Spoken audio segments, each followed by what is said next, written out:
Hello everyone, my name is Gabby and welcome back to another Dragon Ball Super Review.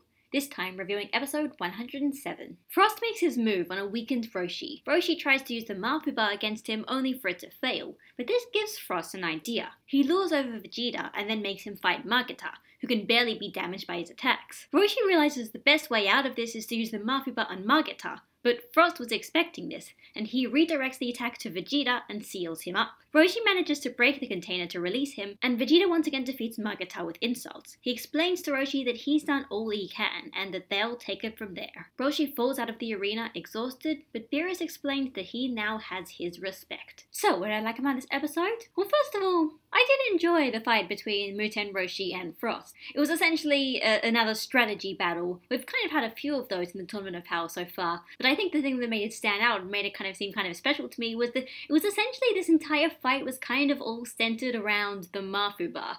It was essentially a Mafu Bar battle, and that is actually really interesting. I mean, yeah, this is a technique that was basically just the dangerous forbidden technique that you would just basically never use and would kill you if you used it back in Dragon Ball, and obviously that's not really the case anymore, but here I like that they're sort of going into deeper and thinking about the sort of implications of this attack. It's not just this fail-safe thing that can always work. In fact, if enemies are expecting it, they can kind of use it to their advantage. And it's not completely overpowered to the point that if an opponent manages to use it, there's basically no way they can fight against it. There were some clear consequences of the enemy getting the upper hand over the Mafu Bar, but then there were also ways that they managed to sort of overcome those. It was fun. And the reason why this was so great was it kind of did give the Muten Roshi something kind of unique to him and something interesting to him for the episode where he got eliminated. People are probably going to complain about Krillin and Ten Shinhan for the rest of the arc, but I don't think anyone is going to say that the Muten Roshi didn't get enough shine in his episodes. I mean, he got to fight quite a few people, he got to showcase his skills as a fighter,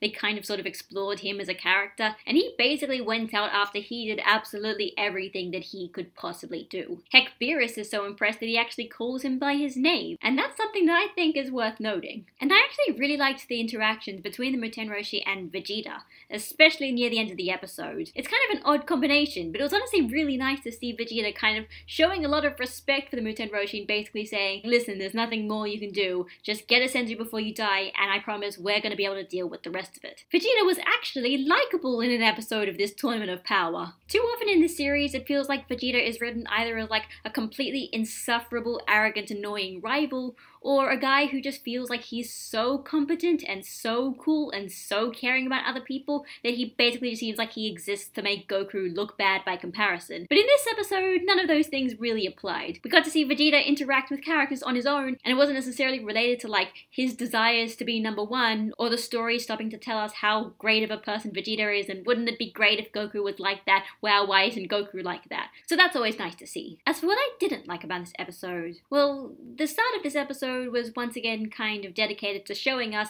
just how much of a big threat Jiren seems to be, and trying to get the audience kind of hyped to see Jiren because Jiren seems to be really strong, and God, I really don't think it's working very well. It feels like they've constantly been trying to do things where they've been trying to give all these moments and situations where it sort of just shows how cool Jiren looks and how badass Jiren is and how powerful Jiren is and how much Goku probably wants to fight him, but I just never find myself believing the hype that much. Maybe it's just because a lot of the things that Jiren has done in this tournament, well, it does kind of show that he is strong, and it does show that he's not necessarily like, you know, just another fodder enemy guy. I just never really feel like it's particularly communicating to us that Jiren is in fact like the number one guy to look out for, the strongest thing in this entire tournament most likely. I know that people have really appreciated that at this point they haven't really gone back to the tired old cliche of having like someone like Vegeta get wolfed to Jiren, have Jiren beat one of the strong guys in Universe 7 to show just how much stronger he is, and I must admit that would get a little bit kind of repetitive and formulaic, but I think there is a reason why they often tend to use it, and that's because it's a very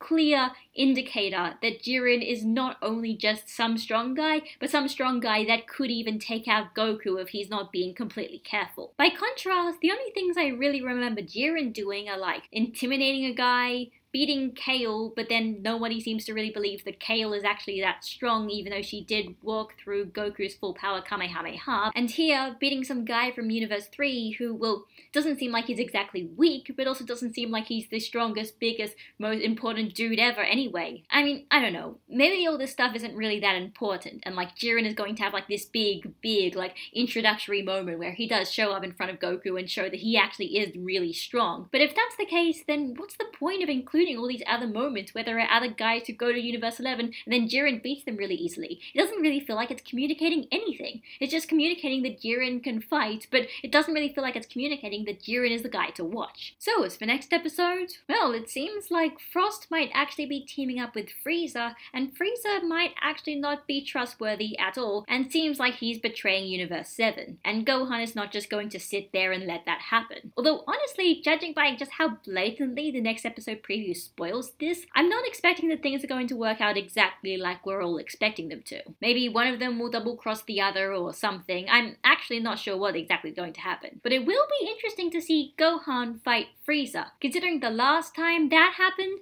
it ended in, well, that. So I do wonder if they're going to actually kind of like acknowledge that, or see if things are actually going to be different this time. I guess we'll find out. So that was Dragon Ball Super episode 107. Yeah, that was a fun episode. We got a fun strategy battle. It used a lot of the characters really efficiently and used them in kind of really interesting ways. And the Muten Roshi got eliminated, but I don't think anybody is going to be complaining that he didn't get to do enough or he didn't get to look cool enough, because he did look really cool, and he went out pretty much the best way that you would expect him to. Some people have been saying that like the direction in this episode was just so good that it's like one of the best episodes of the Tournament of Power so far. I don't feel like I really agree that much, or maybe just the episode just didn't really pander to me enough. I don't know. What this really felt like was episode 105, like part 2. In fact, it almost kind of feels like the Ten Shinhan episode didn't need to be there. Or maybe that episode was there because they thought that like doing 2 Roshi episodes in a row would feel kind of repetitive, especially considering at that point he does attempt the Mafu Bar 3 times. But either way, all the Muten Roshi stuff was great, and he was a legitimately interesting character, and it's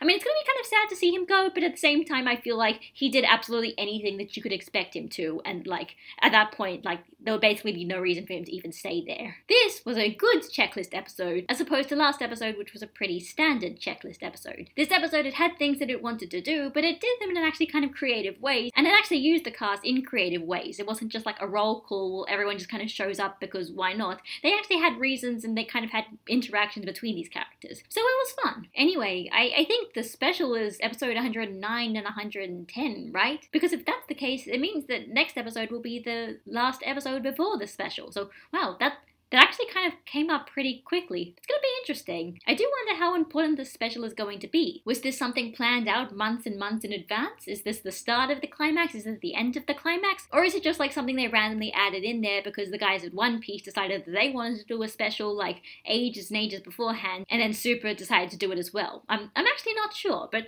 I am gonna be interested to see how they handle it. So this is Gabby signing out, and I'll see you all next week. Bye guys!